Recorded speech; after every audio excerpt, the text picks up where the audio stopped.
lumabas si Alice Go na walang record sa immigration. Lumabas din ito si Sheila Go na walang record sa immigration. Baka magkasabay silang lumabas, Madam Chair. Baka pwede natin tanungin ito kung magkasama ba silang lumabas. At paano sila lumabas? Dahil wala kang record, di ba? Sheila Go, wala kang record paglabas. So, pwede namin malaman kung paano ka lumabas dito sa bansa? Yes. Pakisagot. Ms. Sheila, go. Opo. Tatanungin ko yung mga ahensya, yung teorya nila, paano kayo lahat ni Alice Go nakalabas. Pero tinatanong na rin kayo ngayon, baka pwede niyong simulang sagutin kung paano kayo nakalabas sa Pilipinas. Madam Chair, baka pwede niya tanggalin yung face mask niya. Pakitanggal yung SP face Pro mask Tem. para Maaari niyo bang tanggalin mask niyo, Ms. Sheila? Para klarong namin ikaw marinig.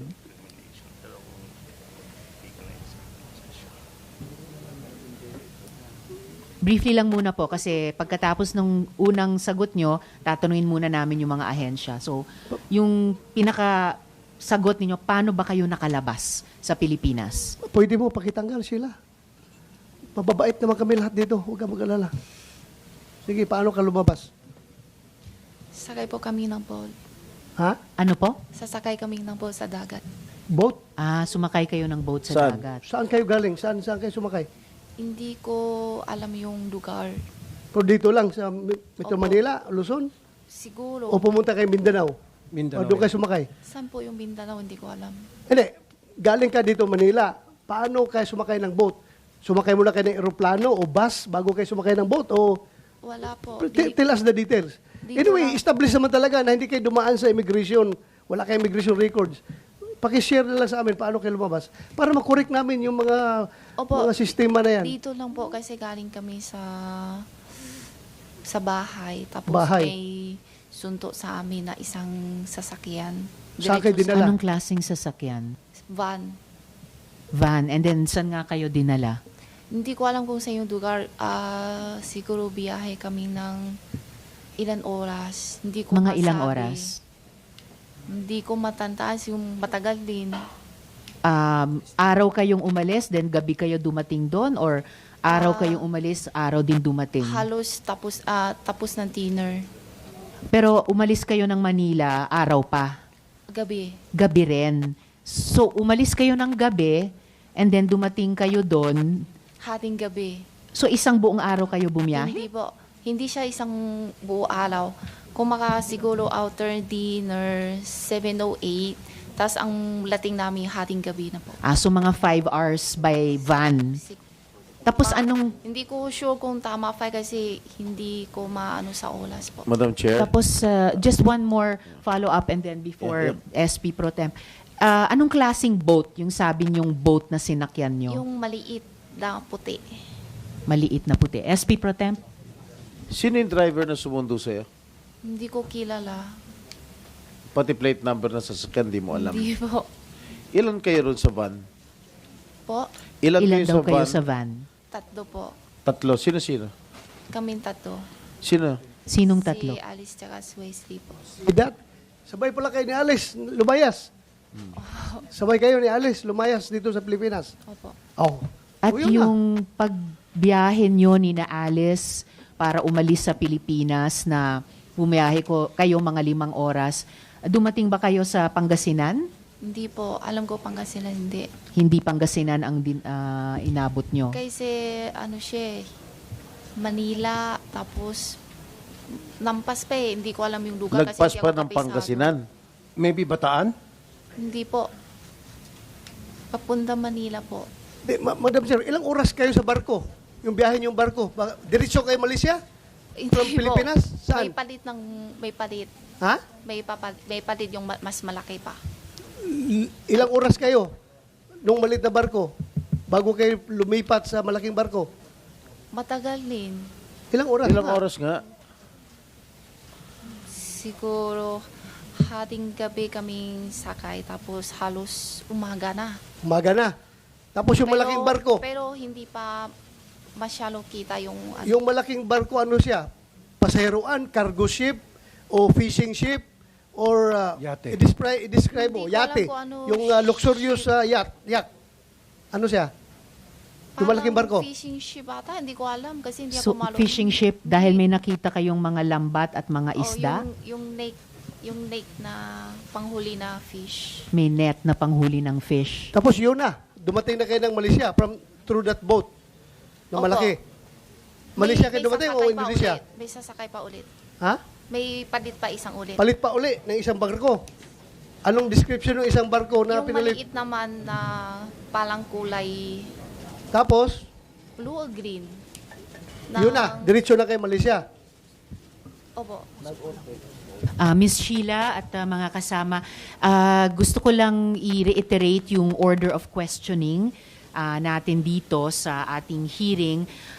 Siguradong babalikan namin ang pagtatanong sa inyo, Miss Sheila.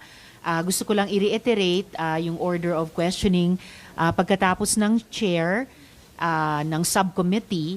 In order of arrival, si Sen Sherwin, si Chair Coco, Chair Rafi, Sen Doroy, SP Pro Temp Jinggoy, at Sen Joel. Sorry, Madam Chair, nauna ako ha. Okay, it's okay, Sen I Doroy. jumped the gun. Okay. Sorry, so, sorry. babalikan po Madam natin Chair, pwede yung po order of bang questioning. i-clarify And Sen lang? Joel, yes, before we go back to just one the thing chair's that I'd like to question. clarify Yes, Sen Joel. from our resource person. Binanggit yes, sorry, Sen Joel. Just before you ask your question to the... I'm not gonna ask question. Just It's before more of your... just to clarify what okay, she said. just before your clarification, follow up lang dun sa tanong ko kanina, Miss Sheila, sabi nyo hindi Pangasinan ang inabot nyo. Sambales kaya? Hindi ko alam eh. Okay. Yung lugar kasi Alright, hindi ko balikan kabisado na- sa buong Pilipinas po. Okay, balikan namin kayo mamaya. Sen Joel, Sheila, kasi kanina binanggit mo, magkakasama kayong tatlo, ni Wesley tsaka ni Alice, Po. dun sa bahay. Opo. So, magkakasama na kayo na pinuntahan noong van sa bahay. Saan tong bahay na ito? Sa farm po. Sa farm in Tarlac. Po. Tapos, sabay-sabay kayo mula sa Tarlac, mga 5 oras napunta kayo ng Pantalan, tapos sumakay kayo ng maliit na white boat, sabi mo. Yung white boat na yun, mga ilang tao kayong nandun? Estimate lang. Hindi ko masabi. Sa Ilan kayo? laki? Oo. Hindi, Tatlo ilan ang kasi- kasya dun sa boat na yun? Maliit lang sabi mo. Oh, maliit lang po. Kaya nga, ilang tao Siguro lang? kasya 10? 10 o mga ganyan siguro. Hindi ka makakatayo, makalakad-lakad na gano'n Maliit kasi lang. maliit lang eh, Opo, di ba? maliit Tapos lang po. after 5 hours, sumakay na kayo ng malaking boat. Opo. Yung malaking boat na yun, ilan na kasya doon? Marami. 100 na kasya. Marami po. Oo, kasi yun na yung pumunta ng Malaysia. Po. Okay. Salamat, Madam Chair. salamat, Thank you for the Sen Joel. clarification. So, yes, Chair Coco. I'm a lawyer. I'm paired with my compañeros. Attorney David is raising his hand. So if we can recognize him, ano ba? What does he want to raise? Yes, Chair. I was about to recognize Attorney David na nagsasalita dito dahil isa rin silang resource person. Correct, Briefly, please, and then Salamat po, babalikan po ng Chair Thank you, yung Your order Honor. of questioning. Your Attorney Honors, David. please, considering that the resource person is already subjected for inquest before the National Bureau of Investigation, DOJ, in this interest of fairness, Your Honor, because she is waiving her right against self-incrimination, I was discussing this with her earlier, but in fairness, may we at least request for an executive session as to the manner on how she left the country?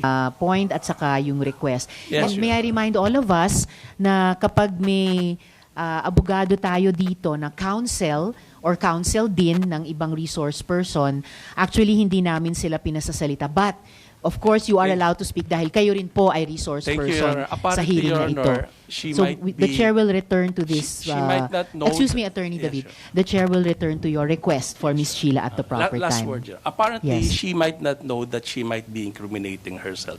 For the, in fairness, Your Honor, at least, Your Honor, executive session, Your Honor. Madam Very Chair. well taken, Attorney David, and the chair will act on it at the proper time pag binilakan namin si Miss Sheila para sa mga tanong. Madam Chair. The chair, very last intervention at this point po, Yes, Sendroy, last kasi time. pagkatapos ni Yeah. Sendroy, babalikan ko po yung order of questioning at uulitin ko yung tanong sa ating mga ahensya, ano ang teorya nyo ngayon, kung paano nakaalis sina Miss Alice at yung party niya sa Pilipinas. Sendroy, Yeah, Madam very Chair, last po. unless the objection of the lawyer of Sheila Go concerns national security, maybe I will advise this committee to go on with the executive session.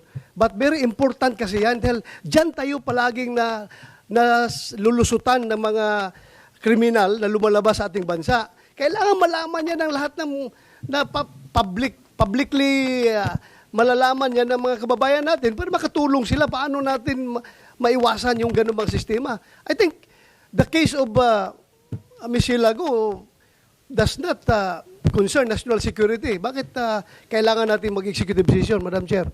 Thank you, Madam Chair. I submit.